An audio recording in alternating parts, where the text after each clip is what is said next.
जबलपुर विकास प्राधिकरण यानी कि जेडीए की ओर से अधिकृत जमीन को फर्जी दस्तावेज के जरिए बेच दिया गया और राज्य शासन को 2 करोड़ 40 लाख रुपए की चपत भी लगा दी गई।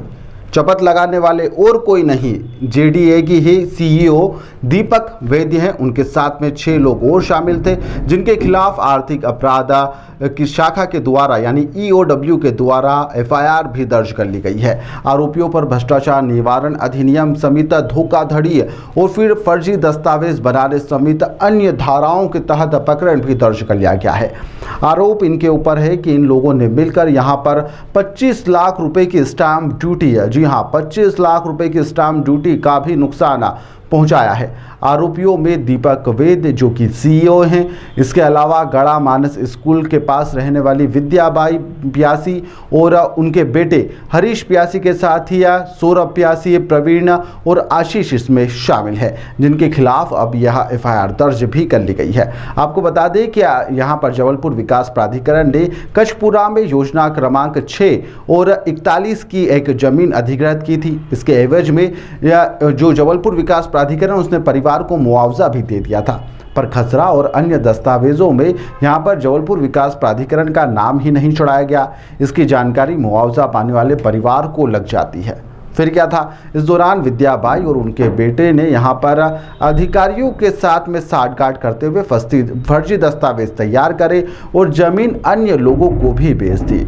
ईओडब्ल्यू के एसपी आरटी भारद्वाज ने जब इस मामले की उनके पास में शिकायत करी तो उन्होंने इस मामले की जांच करवाई। उन्होंने कहा कि 2.5 करोड़ रुपए की क्षति पहुंचाने का मामला दर्ज किया गया है। जेडीए के सीईओ दीपक वैद्य सहित विद्याबाई, उनके बेटे के खिलाफ विभिन्न धाराओं में यह केस दर्ज किया गया है। मामले की जांच और जारी है और इसमें और भी यदि कोई सबूत मिलते हैं तो धाराएं और भी बढ़ाई जा सकती है।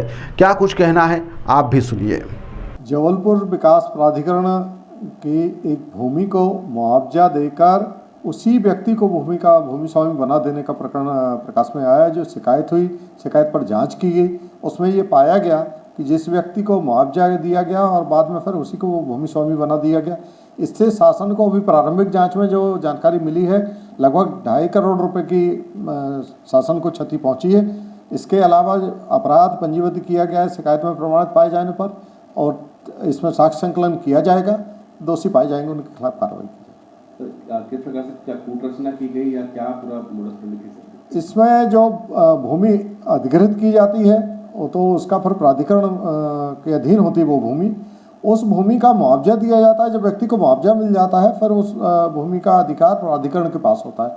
वो मुआवजा दिए जाने के बाद फिर पुनः उस व्यक्ति को वो भूमि दे दी गई।